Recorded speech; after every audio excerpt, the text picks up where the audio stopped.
As histórias da Bíblia apresentam um poderoso desafio à capacidade de pensar do homem. A verdade subjacente, oculta por trás delas, abaixo delas, de que elas são dramas psicológicos e não fatos históricos, exige ser repetida, pois essa é a única justificativa para essas narrativas. Com um pouco de imaginação, podemos facilmente perceber o sentido psicológico em todas as histórias da Bíblia. E disse Deus: façamos o homem à nossa imagem, conforme a nossa semelhança, e domine ele sobre os peixes do mar, sobre as aves do céu, sobre o gado, sobre toda a terra e sobre todo réptil que se move sobre a terra. E criou Deus o homem à sua imagem, a imagem de Deus o criou. Gênesis 1, 26, 27. Aqui, no primeiro capítulo da Bíblia, os antigos mestres estabeleceram o fundamento de que Deus e o homem são um só, e de que o homem tem domínio sobre toda a terra. Se Deus e o homem são um só, então Deus jamais pode estar tão distante a ponto de estar apenas próximo, pois proximidade implica separação. Surge então a pergunta: o que é Deus? Deus é a consciência do homem, a sua percepção, o seu eu sou. O drama da vida é psicológico. Fazemos as circunstâncias acontecerem mais por meio de nossas atitudes do que por meio de nossos atos, porque a atitude é interna e os atos são externos. A pedra angular sobre a qual tudo se apoia é o conceito que o homem tem de si mesmo. Ele age como age e vive as experiências que vive porque o seu conceito de si é o que é, e por nenhuma outra razão. Se tivesse um conceito diferente de si, agiria de outro modo e teria experiências diferentes. A nossa vida é determinada pelo conceito, pela concepção que nós temos de nós mesmos. Quando você acredita, pensa e sente que você é de determinada maneira, a sua realidade externa é expressão do que você pensa, sente e acredita acerca de si mesmo. O homem, ao assumir o sentimento de seu desejo realizado, altera o seu futuro em harmonia com essa assunção, pois assunções, ainda que falsas, quando mantidas, acabam se solidificando em fatos. Porque a consciência de ser transforma, cria a sua realidade externa com base naquilo que você imprime nela. Não importa se você imprime um conceito, uma concepção boa, ruim, verdadeira ou falsa. A consciência de ser não julga, apenas executa, cria a sua realidade externa com base naquilo que nela você causou a impressão. A mente indisciplinada encontra dificuldade em assumir um estado que os sentidos negam. Mas os antigos mestres descobriram que o sono, ou um estado semelhante ao sono, ajudava o homem a sustentar sua assunção. É mais fácil acessar a mente subconsciente ou a consciência de ser quando você está com um pouco de sono, um estado semelhante ao sono, ou num estado meditativo, para quem sabe técnicas de meditação, ou para quem já está acostumado a práticas de oração profunda. Mas a forma mais fácil mesmo de acessar a consciência de ser, ou mente subconsciente, é num estado próximo ao sono. Por isso que a maioria das técnicas, a recomendação é praticar antes de dormir, quando você já está com um pouco de sono. Por isso dramatizaram o primeiro ato criador do homem como aquele que ele se encontrava em um sono profundo, né? A criação de Eva, Adão estava dormindo. Isso não apenas estabelece o modelo para todos os futuros atos criativos, como também nos mostra que o homem possui apenas uma substância verdadeiramente sua para criar o seu mundo, ele mesmo. A substância da qual todas as coisas são feitas é a consciência. Então, pode parecer um pouco difícil pensar nisso, mas a consciência é uma substância. Neville Goddard descreve a consciência como uma luz dourada, uma substância sutil. A consciência é a substância da qual todas as coisas são feitas. Então, a consciência de ser do homem é a matéria-prima que o homem usa para criar sua própria realidade. Então, o Senhor fez cair um sono profundo sobre Adão, e este adormeceu, e tomou uma de suas costelas e fechou a carne em seu lugar, e da costela que o Senhor Deus tomara do homem, formou uma mulher. Gênesis 2, 21, 22. Então, o primeiro processo criativo registrado na Bíblia acontece justamente quando o homem está dormindo, porque quando você está com sono, ou num estado semelhante ao sono, é que você ganha acesso para comparecer perante o seu eu sou, a sua consciência de ser, e ali imprimir uma impressão que a consciência depois dará forma e será manifestada na sua realidade. Antes de Deus formar essa mulher para o homem, ele traz a Adão os animais do campo e as aves do céu e faz com que Adão lhes dê nome. E o nome que Adão deu a cada ser vivente, esse foi o seu nome. Se você consultar uma concordância ou um dicionário bíblico e pesquisar a palavra coxa, conforme usado nessa história, verá que ela não se refere literalmente à coxa. Ela é definida como as partes macias que são criadoras no homem, que se localizam junto à coxa. Aqui a referência ao culto fálico que o autor mencionou no início. Os antigos contadores de histórias usaram essa moldura fálica para transmitir uma grande verdade psicológica. Um anjo é um mensageiro de Deus. Você é Deus, como acaba de descobrir. A sua consciência de ser é Deus dentro de cada um. Pois a sua consciência é Deus. E você tem uma ideia, uma mensagem. Você luta com essa ideia, porque não sabe que já é aquilo que contempla. Nem acredita que possa se tornar isso. Você gostaria, mas não acredita que seja possível. Quem luta com o anjo? Jacó. E a palavra Jacó, por definição, significa o suplantador. Você gostaria de se transformar e se tornar aquilo que a razão e os sentidos negam. Ao lutar com o seu ideal, tentando sentir que você já é isso, algo acontece. Quando você realmente sente que é aquilo, algo sai de você. Você pode então dizer: quem me tocou? Pois percebo que uma força saiu de mim. Muitas vezes você quer criar algo, porque surgiu em você o desejo. Mas você tem dificuldade para acreditar que o seu desejo possa ser realizado.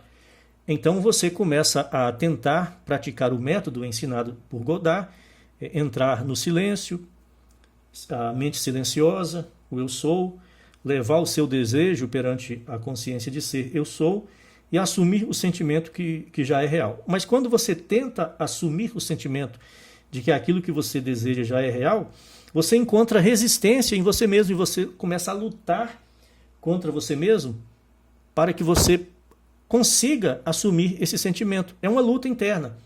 Mas quando você vence essa luta e consegue finalmente assumir o sentimento de que o seu desejo já é real, então você sente que alguma coisa saiu de você.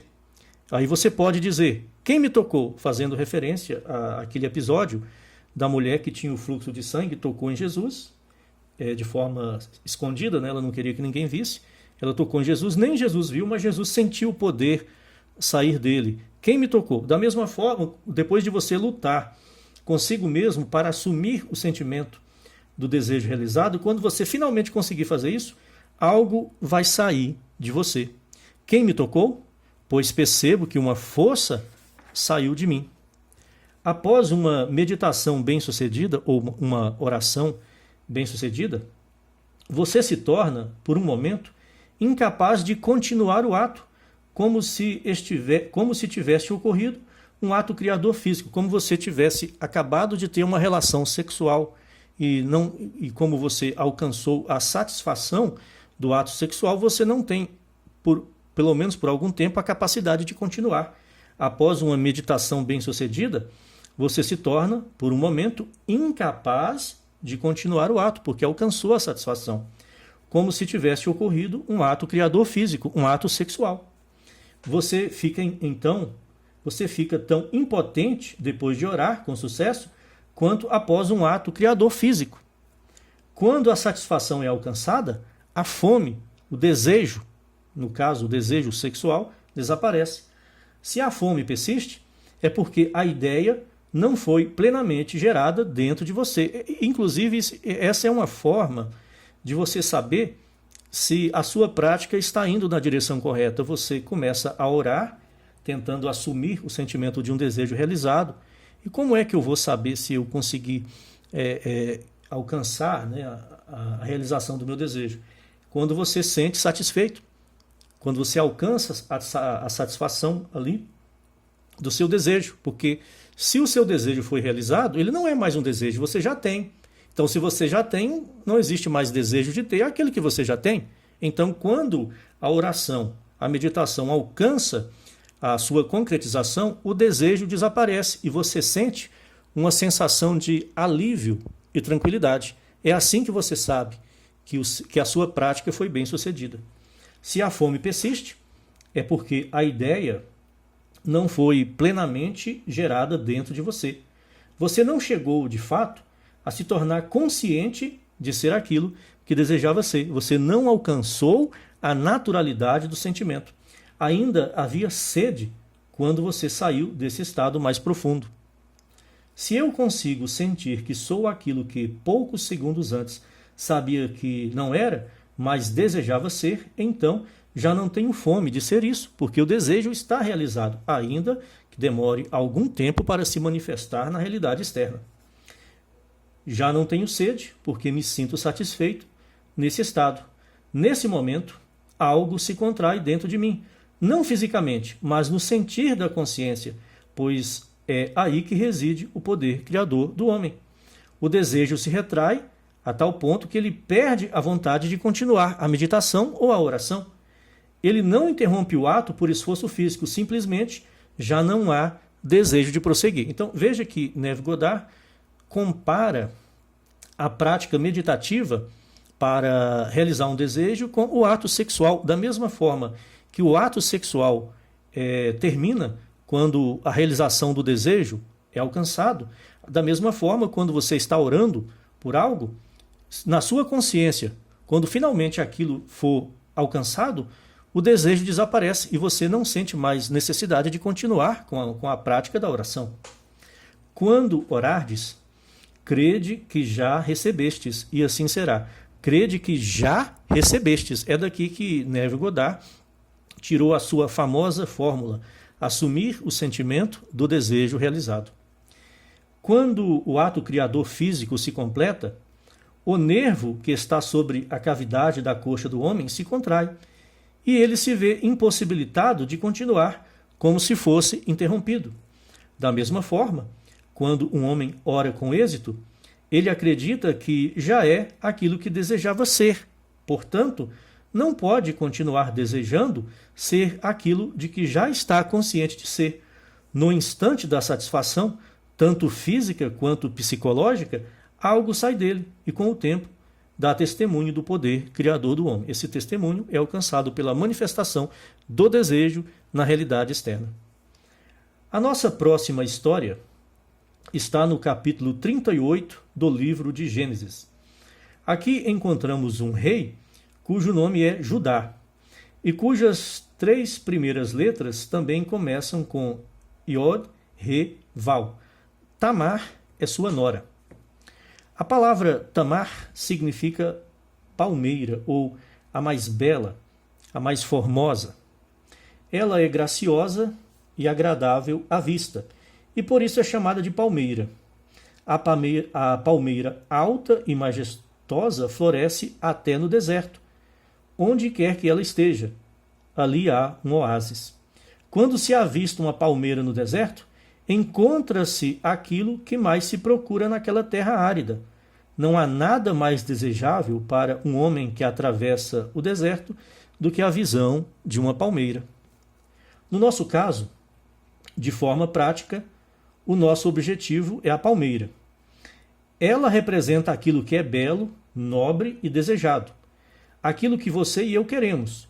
O que verdadeiramente desejamos é personificado na história como Tamar, a bela. Somos informados de que ela se veste com véus de uma prostituta e se senta em um lugar público. Seu sogro, o rei Judá, passa por ali e se apaixona por essa mulher velada, a ponto de lhe oferecer um cabrito em troca de intimidade, de um ato sexual. Ela então diz: que garantia você me dará de que me enviará o cabrito? Olhando ao redor, ele pergunta: que garantia você quer que eu lhe dê? Ela responde: dê-me o seu anel, dê-me os seus braceletes e dê-me o seu cajado. Então ele tira da mão o anel e os braceletes e os entrega a ela, juntamente com seu cetro. Ele se deita com ela e ela concebe e lhe dá um filho. Essa é a história e obviamente, quando lemos essa história, achamos que é uma história bastante estranha. Essa é a história. Agora a interpretação. O homem tem apenas um dom que é verdadeiramente seu para oferecer, ele mesmo, porque a substância da qual a consciência cria as coisas é a própria substância da consciência. Ele não possui outro, como já foi mostrado no primeiro ato criador, quando Adão gerou a mulher a partir de si próprio. Não havia outra substância no mundo, além dele mesmo, com a qual pudesse moldar o objeto do seu desejo. Da mesma forma, Judá tinha apenas um dom verdadeiramente seu para oferecer, ele mesmo, simbolizado pelo anel, pelos braceletes e pelo cajado, que eram os símbolos de sua realeza.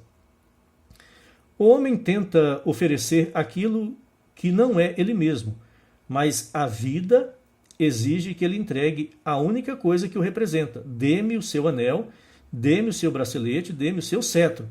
Esses objetos fazem o rei. Ao entregá-los, ele entrega a si mesmo. Você é o grande rei Judá. Antes que possa conhecer a sua Tamar e fazê-la gerar a sua semelhança no mundo, fazer com que a consciência crie o seu desejo, você precisa unir-se a ela e dar-se de si mesmo. Suponha que eu queira segurança. Não posso obtê-la apenas conhecendo pessoas que a possuem.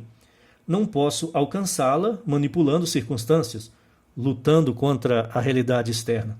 Preciso me tornar consciente de ser seguro, alterando a realidade interna. Digamos que eu queira saúde. Remédios não resolverão isso por si só. Dieta ou clima também não. Eu preciso me tornar consciente de ser saudável, assumindo o sentimento de estar saudável. Essa mudança de estado de consciência interno que vai modificar a realidade externa, inclusive o próprio corpo. Talvez eu queira ser elevado neste mundo. Apenas observar reis, presidentes ou pessoas nobres, ou viver à sombra delas, não me tornará digno. Preciso me tornar consciente de ser nobre e digno e caminhar como se já fosse aquilo que desejo ser, assumindo o sentimento do desejo realizado. Quando caminho nessa luz, eu dou de mim mesmo a imagem que ocupava a minha mente. E, com o tempo, ela me dá um filho, isto é, eu objetifico um mundo em harmonia com aquilo de que estou consciente de ser. Você imprime na sua consciência de ser a imagem daquilo que você quer. E ela fica grávida e depois dá a você um filho, que é a realização na realidade externa daquilo que você desejou. Você é o rei Judá e também é Tamar, porque a consciência é as duas coisas. A consciência tem a parte masculina, que é o consciente, e a parte feminina, que é o subconsciente. Então, você é o rei Judá, a parte masculina, mas você também é Tamar, a parte feminina da sua própria consciência. Quando você se torna consciente de ser aquilo que deseja ser, você é Tamar. Então cristaliza o seu desejo no mundo ao seu redor. Não importa quais histórias você leia na Bíblia, nem quantos personagens esses antigos narradores tenham introduzido no drama. Há algo que você e eu devemos ter sempre em mente. Todas essas histórias acontecem dentro da mente do homem individual. Todos os personagens vivem na mente do indivíduo, porque a consciência é a única realidade, a única substância e a única causa de todos os fenômenos externos. A leitura continua no próximo vídeo. Obrigado pela presença.